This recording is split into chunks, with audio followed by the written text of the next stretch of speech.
Hello and welcome back to my channel. I'm Xeno, the personification of a cry for help, and today we're going to be playing Archipelago. Now if you guys checked my last YouTube short, you would have known that I have entered the February 11 Attraction Game Jam on Itchio alongside my friend Zid the Red Panda, and together we created a visual novel called When You Are Mine. I'll leave the link in the description below. Please go check it out, we worked really hard on it. And there were so many submissions for this game jam that I decided, why not check out a few of them? You know, give them some promotion as well. So today we have Archipelago. What's funny is, the developer of this visual novel actually friended both me and Zid on Blue Sky, so that was really cool. We actually made a nice mutual because of this game jam. Now, I know absolutely nothing about this visual novel. I know Zid played it and he was messaging me about it saying that it's actually really good, so I'm pretty excited. Let's see what this has in store for us. Ooh. Check-in has now closed for flight AG3481 to Athens. Thank you for your attention. Please keep your luggage with you at all times. Unattended baggage may be removed or destroyed. Jesus Christ, how many announcements are there? The new scheduled departure time for flight GF5471 to Paris is 14:20. Boarding will commence shortly. Boarding for flight AJ3891 to Tokyo is now open. All passengers please report to gate 7. Oh my god! Boarding is closing in 5 minutes for flight HJ8731 to Tegucigalpa. All passengers please report to gate 12. In the interest of your safety and security, CCTV is in operation. If you see anything suspicious, please report it to a member of the ordered chaos of an airport. So much activity and yet so little time. We live in our own little lives, running our little routines, thinking we are all so important, the center of the universe. And yet, just looking around, there are thousands of parallel realities happening all around us. Do any of them have any real prominence? Any real value? What about us? Are we just as fleeting as the people that pass us by? Are we even capable of understanding each other? Instead, we just walk, run, follow the path in front of us? That's all that can matter in a world which is so unknowably large after all. Our own little responsibilities where we feel we have agency. Oh god, another announcement. Boarding for flights HG3481 to Athens is now open. All passengers please report to gate 5. Thank you. And on cue, it's time for my story to begin. My feline ears perk up. It's my flight, at last. Salvation from announcement chimes. I grab my carry bag, throw away the disposable water I had long since finished, and head towards the large 5 on the east side of the terminal. My tickets are checked, and I walk down the ramp to board the plane. A couple of polite interactions ensue, of course. I don't give them too much thought. Neither do the clerks. Everything is automatic. Machine. Normal. It's automatic! I head towards the back of the plane, to my row. Stowing my luggage away, I sit at the window seat. I place a hand on the vacant middle seat for a moment, gripping it tightly, thinking that it would change something. It wouldn't, of course. As the plane starts to fill, I finally allow myself to mentally collapse. The hard work is done now. The thought comforts me into a sort of peace. I hardly notice as the announcements are made for the plane to depart, and as we start to move along the runway. Indeed, with the plane's rapid acceleration and takeoff, just a little weight feels lifted from my shoulders. Unfortunately for Candace, the burden of travel didn't quite end with that flight to Athens. They was traveling to Naxos, one of Greece's larger islands. While not on the scale of Crete or Rhodes, it was no less steeped in history. The island had been continuously inhabited for thousands of years at least. As the propeller plane continued to cruise over the Aegean, you can spy several other islands from the window. These islands formed part of the Cyclades, of which Naxos was a key part. Candace, though, was less concerned with the view outside. The interior of the plane felt claustrophobic, despite having few other passengers. They hoped it would be a short flight. Within an hour, Candace had arrived at their destination. They disembarked their second plane onto a small runway, with the terminal only a short walk away. Since they were so close to the coast, the view of the sea was striking, the island itself giving way to a deep, meandering blue with dotted white. Inside the terminal, Candace picked up their bags and got their hired car together. The clerk spoke to them in a clear, friendly English.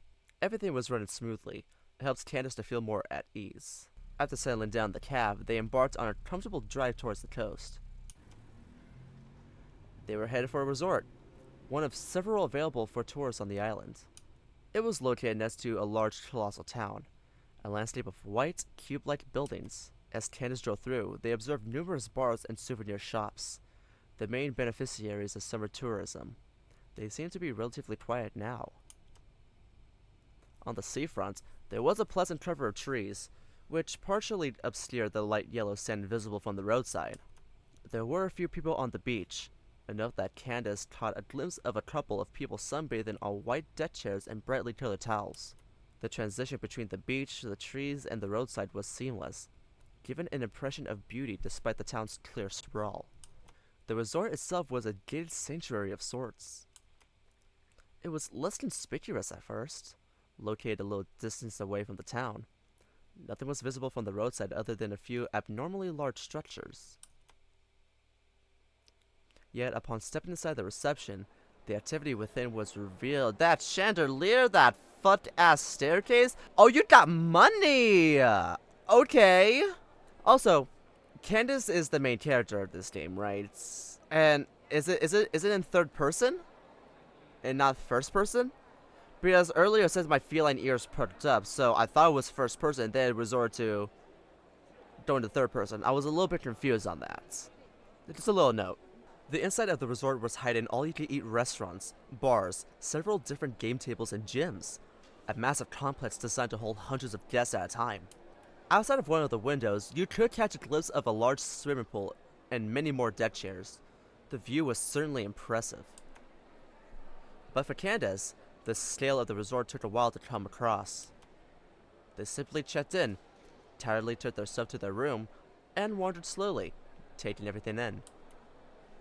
Like a strike of lightning, doubt sowed its way into Candace's mind. Is this really what I wanted? What am I doing here? It was an all too familiar step by this point. They had been questioning whether or not to come for weeks. Candace once again tried to shake that awful feeling from their soul. At least the island is pretty. The swimming pool looks huge too. Don't I like swimming? The attempt to reframe the situation did little to improve their mood. Candace decided that they needed to put things out of their mind for a while longer. They thought about the town. Maybe a walk there would be pleasant? Or maybe they have done enough for today. Perhaps it was time to get some food? After that, head for a bar? Of course! Can't be worried with a drink. Ooh, fancy. After finishing eating, Candace wandered around the resort a bit more. They had seen most of the interior, so now they wanted to take a step outside. Outside of the confines of the hotel, more amenities spread out before Candace. There were a couple of swimming pools, illuminated by huge bulbs from within, deck chairs lighting the longer sides. A string of artificial lights further denoted trees and vibrant flowers on the perimeter of the patio. Through the gaps, Candace could just about make out a beach behind.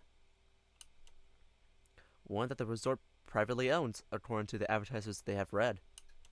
As Candace walked further, they spied an open bar near the beach and decided to go there. It looked suitable. Something heavy would help keep their mind clear.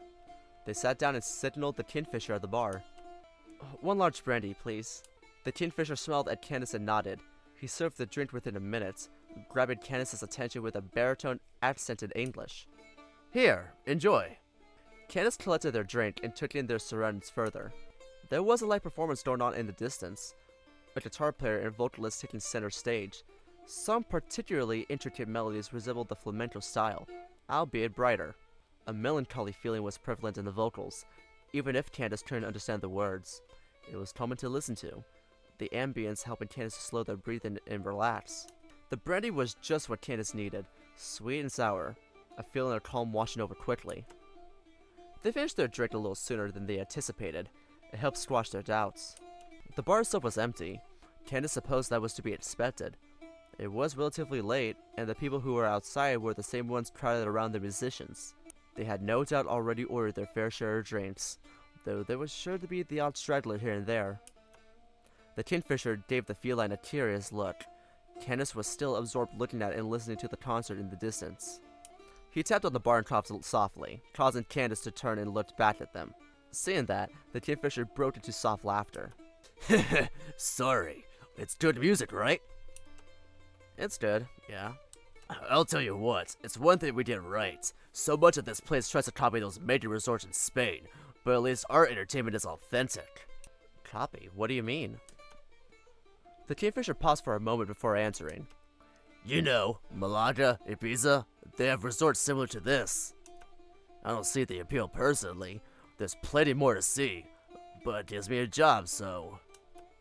The Kingfisher didn't need to finish their sentence. Their shrug of indifference soon morphed into a look of curiosity. I haven't seen you around. Is this your first night? Yeah, I arrived this afternoon. Haven't done much yet. The Kingfisher peered at Candace more intently, as if they said something far more obtuse. What brings some of your age to Naxos in February? Candace went tense. They didn't appreciate the sudden personal turn in questioning. There was an answer to that, but it was complicated. Instead, they played it cool, deflecting their answer. Because it's cheaper, of course. The Kingfisher laughed at that, diffusing some of the tension he had unknowingly created. You're older than you look. The joke reinforced Candace's facade. You bet. Now, can't you have another drink? Another brandy? That was really good. The Kingfisher obliged. The rest of the conversation was a blur. Candace learned the bartender's name, Nicholas. He talked at length about places that they should visit in Naxos. He even offered to take Candace to Mount Zaz, apparently the highest peak on the island. Candace entertained the idea, but wasn't convinced. For now, their sights were set on the town nearby and the resort itself. It seemed more comfortable that way. After 3 drinks, Candace headed back to their room. They had managed to keep themselves busy for the entire evening. The bartender's company had even been surprisingly pleasant. Yet, as Candace slipped away into sleep, they couldn't help but feel a little uneasy. Can this really last? Okay, why the fuck are you in Naxos, honey? Because Are you like running away from something? Are you... I don't know, what's going on? Candace woke up in their room with the morning light. It was a pleasant place to be. A double bed to really stretch out in. But they felt somewhat sick after the night before. Did you drink any water, honey? After those drinks? 3 glasses of brandy was certainly stretching their limits. Honey, you had to drink some water after that. Their thoughts were dazed. They tried to think back to yesterday. The early morning, the endless amounts of travel, arriving at the island, meeting Nicholas. Compared to what had been typical for the last few months, it had been a pretty good day. And now they had an opportunity to really enjoy the resort, to get some breakfast and visit the town. It would be really great to finally sunbathe and go swimming with... Oh, right. Candace remembered. They were alone. All by themselves. Just like they had wanted? A shudder shook its way through their body. No use thinking about any of that now. Candace redirected their energy towards getting changed to their clothes, and headed downstairs for breakfast. It turned out pretty well. An all-you-can-eat continental breakfast, with Candace opting for pastries, fruit, and yogurt. It may have not been the most original meal, but they enjoyed it all the same. Candace now set out on foot towards the town center. They planned to explore a little and perhaps sunbathe or swim at the beach they had spied out yesterday. Some bad fortune would soon hit, though, and Candace would need to cover much more distance to see it coming. A huge ferry had docked in port. Intimidated even at a distance, it dwarfed many of the structures in the town. When exactly did it arrive? The effects became more clear as they reached the main square. It was crowded, especially for the time of year. It was almost impossible to make out any of the architecture of the town center. The shops and restaurants were littered with people.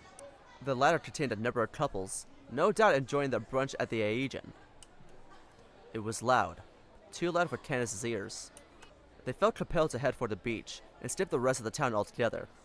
They arrived at the beach. It was clearly busier than yesterday, though compared to the mob that had descended on the town, it was more manageable. It also helped that there were enough deck chairs to go around.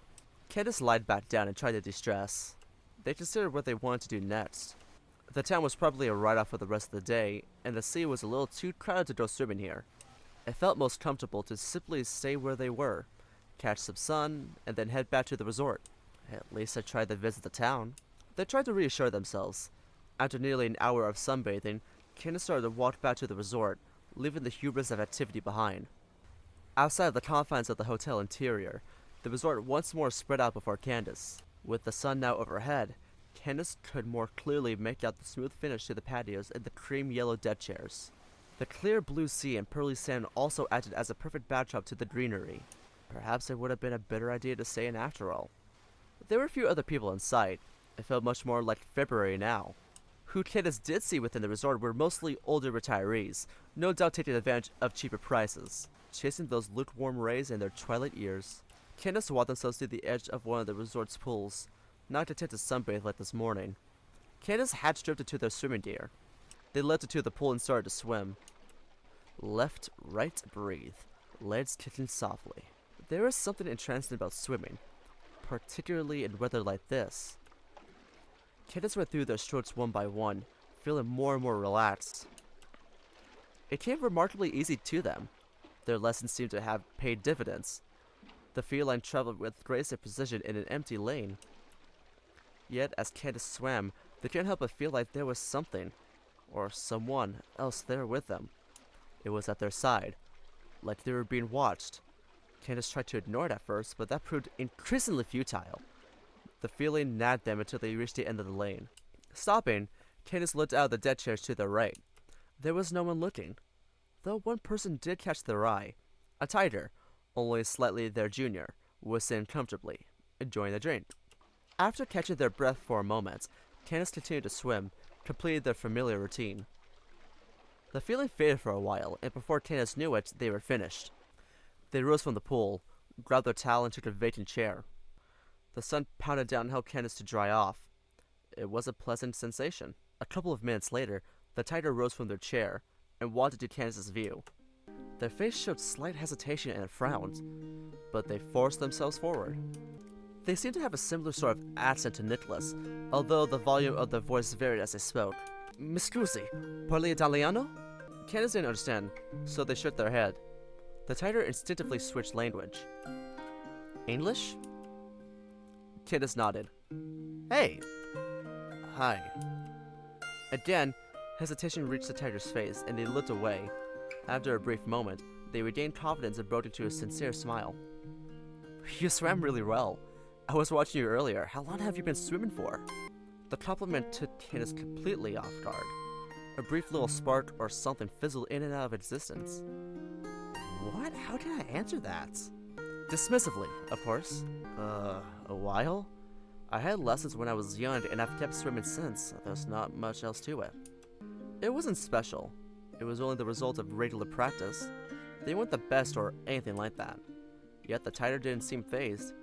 They continued in enthusiastic English. "Wow! You know I've tried swimming before, but it's never been easy for me. I just feel like I splash around all the time and I run out of breath so easily. I thought all felines struggled, but you've proven that wrong." They spoke quickly and with a clear passion. That glow once again reached Candace. It was all too familiar. A flutter rose inside their chest. Composing themselves, Candace allowed themselves to smile a little. "Thanks." The tiger reached out their paw. Candace took it and shook their hand. "I'm Lucas. What's your name?" "Candace." "Nice name, Candace. I hope to see you again." And with a little smirk and wink, Lucas strolled back inside. I want him. I don't even know what he looks like, but I want him. Candace found themselves alone, once more. Had Lucas just tried to flirt with them? Or were they just imagining it? Had they really meant what they had said? What was worse was that Candace really did feel something. They experienced this all before. This didn't feel right. They started to panic, and Candace had to struggle to calm their breathing. They just had to make their way back to their room. They couldn't be seen like this. The facade had to hold just a little bit longer, until they could tear it into pieces. I'm so curious. What is Candace's deal? Candace rushed back to their bedroom, slamming the door behind them. They threw themselves down onto the bed, room illuminated by the sun low in the sky. Their minds still lingered. Surely they were overreacting to everything. It wouldn't have been the first time, and yet... Lucas had rattled Candace. The way they looked at them, the way they smiled, the way they brightened up and told Candace exactly the sort of things they craved to hear. It's just that they wish that... Oh, shit. The dam finally broke, and everything came cascading back. Candace found themselves thinking about him, their ex, their idol, the person that used to be their whole world. By most measures, Candace still held their ex in reverence. They were so much better than me. They understood me. They loved me. Right? No, he didn't help me to grow. He hurt me so much. How many times have I been over this? They tried to find the words, tried to justify everything to their conscience, as they have attempted on countless nights after it was all over. Their conscience, as usual, was unmoved. No rationalization would have worked. Instead, all Candace could feel was pain. Bleeding, ceaseless pain. Claws pierced her skin. Ouch! Again. And again. Scabs reopened in a flood of red. Candace's vision blurred with rage. This was what they deserved. This is who they really are. A masquerade. Hiding in a inferno of anger and despair.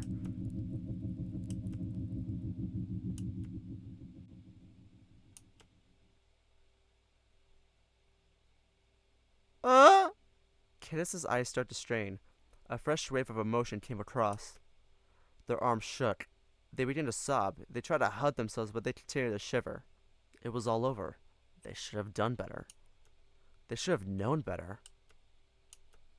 Finally, with the sun setting and tears still dripping, the dark silhouette on the bed rose. Candace, arms slashed and face flushed, needed to get away. What the hell? How bad was this fucking breakup? The feeling started to wander the halls of the hotel. They were headed nowhere in particular, simply trying to escape from the breakdown in the room. Luckily for Candace, there were few people to see them in such a sorry state. They concealed their arms inside coats after washing away the blood, of course. Unfortunately, this made Candace much too hot for the air-conditioned interior. They could feel themselves sweat profusely as their body continued to shake. They soon arrived back at the lobby, the center of activity at the resort. It was now at its peak of busyness. Most were crowding the restaurants, while others were playing table tennis or snooker. Candace could only perceive noise. So much noise. Laughter and chatter, scrapes and plates, hits and clicks. As they kept walking, they may have spotted Lucas sitting at a table with some canines. Candace wasn't certain, but decided to keep out of sight of the tiger. Lucas wasn't paying much attention though. They seemed to be pretty engaged. The distraction led to Candace walking straight into a raven. They looked incensed. Hey, watch where you're going, kitty! And of course they spoke English too. Sorry. As the response came automatically and the raven sneered, Candace only then realized just how anxious they felt. What exactly am I running from? Why does everything feel worse? No, I don't want to think again. I need to get away. It was too much for Candace. Feeling lost and defeated, they headed outside, towards the only salvation that was left to them. The bar. By the time Candace staggered their way back to the open-air bar, it was nighttime once again. Hours had passed since Candace first stowed themselves away in their room. The time had passed seamlessly, yet it had felt like eternity since they have talked with Lucas or visited the town. The outside of the resort was quieter than it was yesterday. There was no concert tonight. Rather, an eerie, somber silence permeated through the air. The swimming pool was still. Only the whistling of the breeze and the gentle splash of the sea could be heard. Though, as Candace had predicted, Nicholas was still at their station. The Kingfisher looked pleased to have some company as Candace returned. Back again, Candace? The Kingfisher spoke with a totally dissonant degree of eagerness and enthusiasm. It would have been welcome in any other circumstance. Candace's expression said all that it needed to. They were done trying to pretend. After not receiving a response, Nicholas instinctively took the lead in the conversation. Do you want some brandy? Same as yesterday? Candace remained silent. They instead looked flatly at Nicholas for a moment.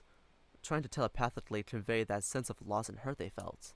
Not that it was possible to understand, but they tried all the same. No. Any sense of excitement that Nicholas had felt when Kenneth had first arrived was gone. The transformation between the feline they saw yesterday and the one before them now was remarkable. Kenneth was hunched, arms crossed, avoiding eye contact. Nicholas seemed completely unsure of what to say. It wasn't the first time he had encountered someone so despondent, but it certainly was the first he had seen someone change so drastically in 24 hours. Eventually, Kenneth spoke up. I need something stronger. Whiskey would work, mixed with vodka. Nicholas looked Kenneth in the eyes. Kenneth flinched. Sure, coming right up. Nicholas served the concoction, and Kenneth took to it greedily. They remained silent, focused only on the drink in front of them. They had soon finished the glass, not paying attention to Nicholas's concerned expression. When they were done, they looked up at the kingfisher. Another. Wow. You're bleeding? I don't think you need alcohol on you. I think you need some, food and actual medical aid. Nicholas was again at a loss for words. He tried to strike some kind of dialogue. Going heavier tonight? Just shut up. The feline growled at the kingfisher, waving a hand dismissively. A tense silence followed. Nicholas quickly served Kenneth their second drink. Without missing a beat, they finished the glass in one attempt. They looked up again. I need more. Oh, God. Nicholas drew the line here. Beyond a degree of concern for the feline, he wouldn't allow anyone to drink so much alcohol so quickly. Not yet. Candace, what's going on? Candace looked offended for a moment, before sighing defeatedly. I ruined it. Nicholas was perplexed. Ruined what? I ruined everything! Candace almost shouted, enough for Nicholas to jump in surprise. Candace continued. He was meant to be here, with me! We had talked about it for so long! The exchange remained awkward. By he, who do you... My ex! The kingfisher had a brief look of shock on their face, before morphing into a statue of understanding. We were going to travel together, to Athens, visit all the monuments, and go swimming at the beach. It was meant to be perfect. The kingfisher allowed the feline to continue. But things didn't work out between us. Candace allowed themselves to well up with tears. And it's all my fault. If only I listened more. If only I was a bit more understanding. If only I was able to keep them happy and help them better through their issues. Candace's expression then turned more sharp and tense. Maybe then he would have really loved me.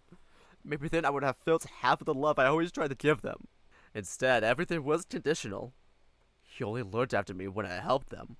He never supported me when I really needed it. He made it clear he would leave me if I kept messing things up. I felt so useless. So powerless. Yet I stayed. I endured it all. Everything he did for me, beyond the point of reason. Because I thought I loved him. Candace reached a pause, their voice breaking with the dreaded word. Their tears were flowing freely now. The kingfisher kept on listening silently. Over time, my purpose became to entertain his fantasy of love.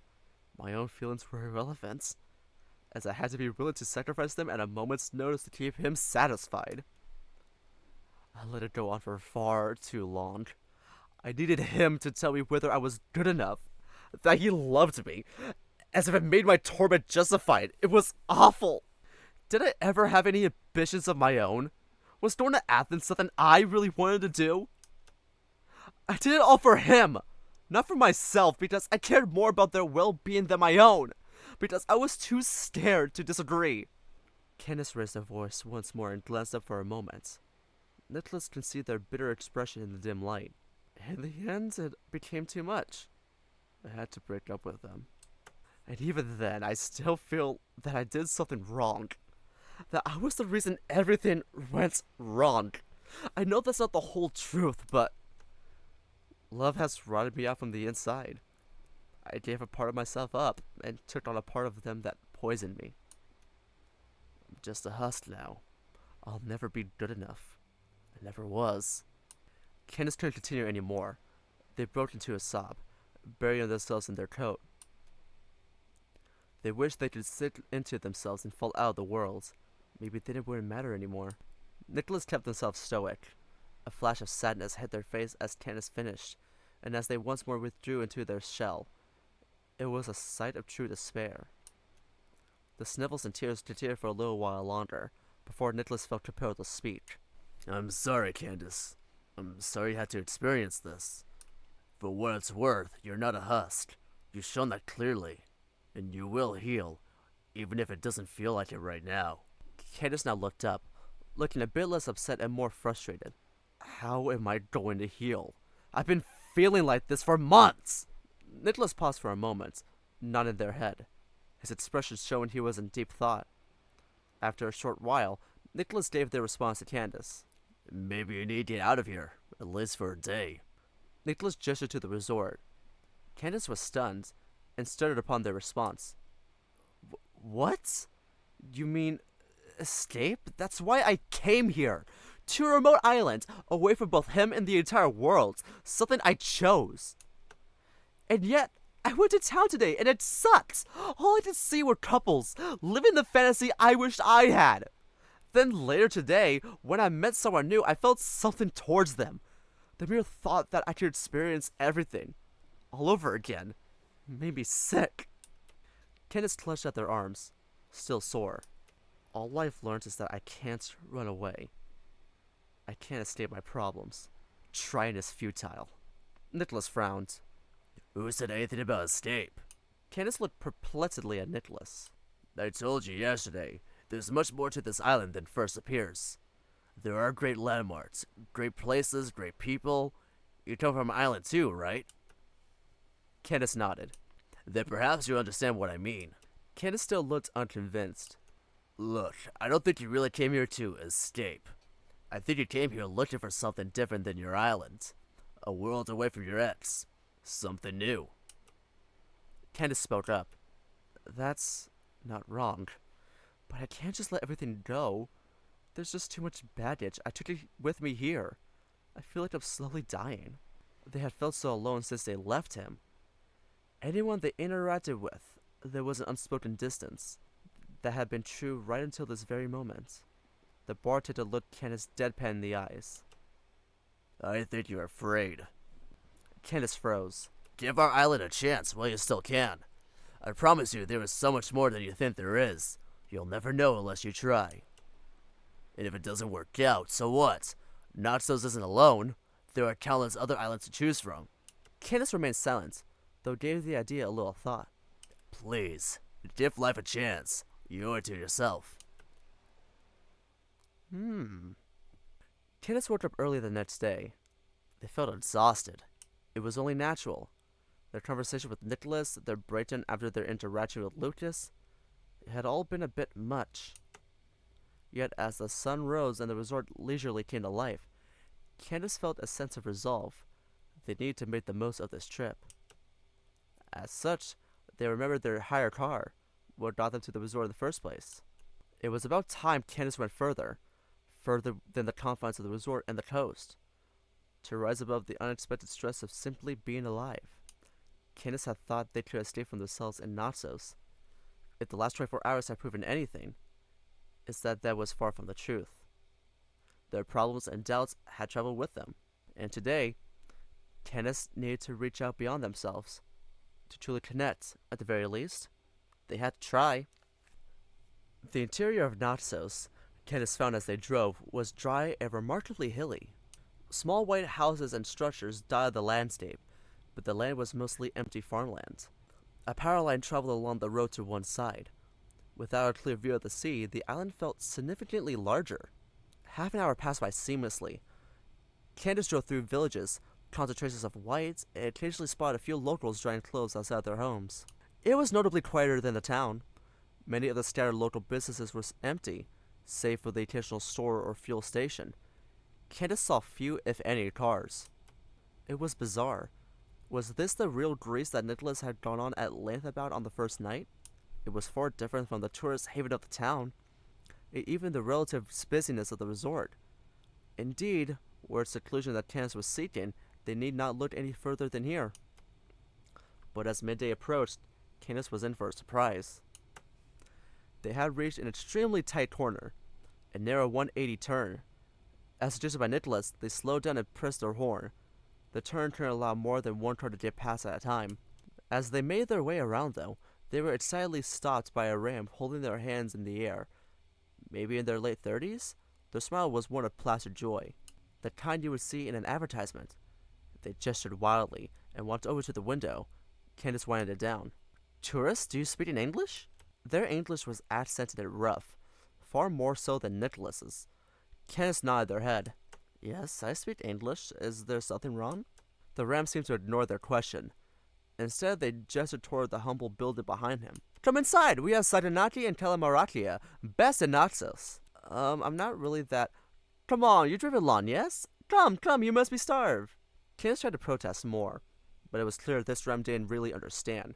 Rather, they just kept repeating a seemingly endless list of dishes that Candace swore they were just made-up words rather than real food. The ram's enthusiasm never wavered, though, and Candace found themselves relenting. They parked their car on a side nearby and joined the ram inside the interior of the restaurant. I cannot read that! The ram crawled out to a goat, barely visible from where Candace was standing. The elder goat came to meet Candace, again all smiles. Welcome, please sit! She gestured and ushered Candace towards a table, one that was far too large for just one person. Candace, resigned to their fate, reached out to a chair and sat down. The ram reached for a menu and handed it to Candace. It was exclusively in Greek, though there were, thankfully, a few pictures of dishes next to their names. The options that Candace could recognize were ones typically associated with Greek stereotypes. One was clearly olives. Another that Candace was familiar with was souvlaki, grilled meat served with pita bread and vegetables. Both were arranged pleasantly and looked delicious. And yet, the options gave Candace pause. It would be so much easier to pitch something that Candace already knew, but wasn't that what Candace always did? Had they really traveled this far only to choose something comfortable? No. Candace would go further. Despite the language barrier, Candace called for the ram. Excuse me, can you help? The ram looked and paused before walking towards Candace, reassuming their signature smile. Yes, of course. Candace pointed to something that they never tried on the menu. What appeared to be meatballs served alongside a yogurt dip and potato wedges. Is this good? Again, there was a delay to the response. The smile faded as the ram gave it a genuine consideration. But their nod and all but confirmed the response. They seemed genuinely overjoyed. Keftadakia? Yes, it is delicious. My favorite. Do you want to order? Candace nodded and handed back their menu. The ram picked it up and again said something indiscernible to the goat, who had been watching the entire exchange with a patient expression of glee on their face. They walked back to the kitchen, and the ram joined them. The time away from the pair once again gave Candace the isolation they seemed to crave. But was it really what they wanted? Really? What would they have done were it not for these two? Just kept driving until getting tired and headed back to the resort? Why did it always seem to take other people for something interesting to happen? Why couldn't I have stopped for any number of the restaurants before? Was I missing something? The thought of their ex came back to mind. Thankfully, it wasn't quite as existential as yesterday, but something still bugged them. They had always believed that their relationship was going to help them to grow, to become a better person. Instead, it had only left them stagnant and dependent. Of course, it was obvious now, but why wasn't it back then? Would they ever make up for lost time? Time seemed to phase away. All that Candace could see was a blurry vision of the past. They were barely aware when they suddenly felt a firm pat on their shoulder. Candace shuddered and nearly fell out of their chair. It was the ram. They had a look of apprehension on their face, which was only added to by Candace's reaction. They put their hands in the air apologetically. Sorry, you were not talking. Are you okay? How many times had Candace been asked that question? Frustration came and passed inside the feline. Sighing heavily, they muttered. Yes, I'm fine. What is it? Candace's ambivalence came across in their expression, and the ram picked up on it instinctively. Candace could see in their eyes that they understood for the first time today. You are sad. I can see it. This is not good. Can I help? Help? Help how exactly? The ram continued. How about some olives? An appetizer? Candace looked hesitantly. You will not feel so sad after eating. Promise. The ram assumed a reassuring smile. Candace found themselves becoming fond of their relentless enthusiasm. Sure, thank you. The ram nodded, and was about to walk away before turning around to look at Candace again. What's your name? I'm Ambrosia. Candace. Nice to meet you. And with that, Ambrosia returned to the kitchen. After enjoying some succulent olives, the main meal was exquisite, the best balance of flavors that Candace had ever tasted. Who would have thought that mint and parsley flavored meatballs, potato wedges, and a grainy lemon-scented yogurt would work together so seamlessly? Ambrosia's face lit up as Candace devoured it all with vigor. After they were finished, Candace felt invigorated. They paid, thanked the pair, and went on their way. They decided to walk for a little while, but they hadn't made it far before they started to hear something. It was faint and distant, yet nonetheless still alluring. Candace walked towards a small village. They spotted a few people in the distance, wearing a mixture of casual clothes. Was this a festival? Some kind of ceremony? Candace's curiosity got the better of any anxieties they may have had about barging in uninvited. Now Candace had a clear view. There was a small group of musicians together. A percussionist, a guitar player, and both a flautist and a violinist. They all stood near the tiny amphitheater. There was a small crowd gathered around. The four of them had stopped and were preparing to start a new song. Candace decided to watch from a distance. The percussion started a rhythm. 1, 2, 3, 4, 5, 6. 1, 2, 3, 4, 5, 6. The guitar player started to play, rhythm forming a different pattern, and the violinist and flautist started to play. The violin taking the lead while the flautist simply followed the harmony. The rhythm had a certain groove. The crowd started to clap and sync with the music. A few even started to dance, couples twirling. It seemed all rather spontaneous. Even Candace couldn't help it, tapping their right foot to the beat instinctively. The music then seemed to shift brighter, keeping the same rhythm but not the same harmony. The flute player now took the lead. By now, there might as well have been an entire ballroom of dancers. People moved to the beats, either by themselves or with pairs. After a while, the ensemble resolved and stopped. The crowd erupted into cheers and applause. Candace smiled quietly. Candace? Candace turned around. It was Ambrosia. They were grinning. Ambrosia, what are you doing here? Ambrosia didn't quite understand the question.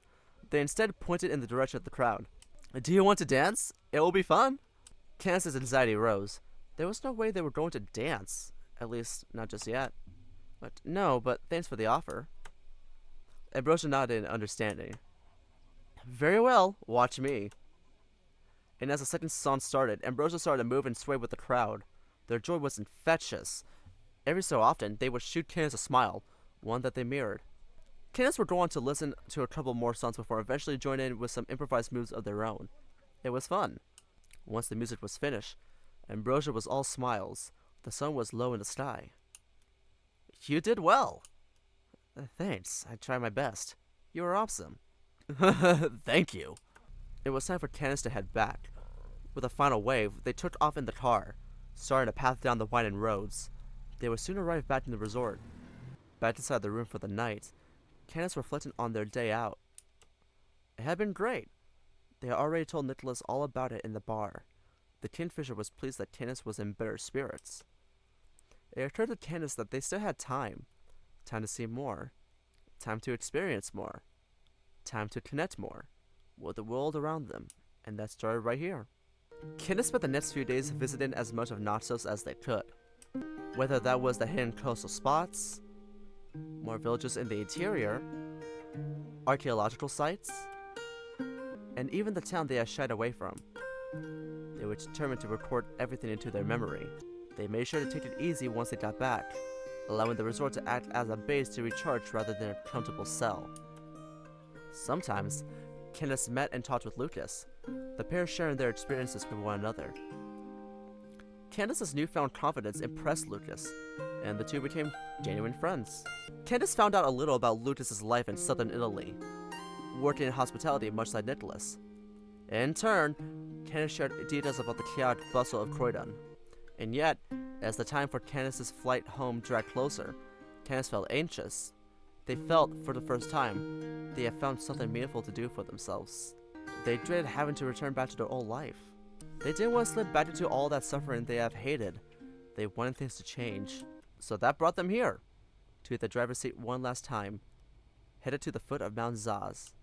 Candace was accompanied by Nicholas, as he had promised he would on the first night. The Kingfisher was happy to accommodate for the trip, taking leave from their post. Are you sure this is okay? You won't get fired, right?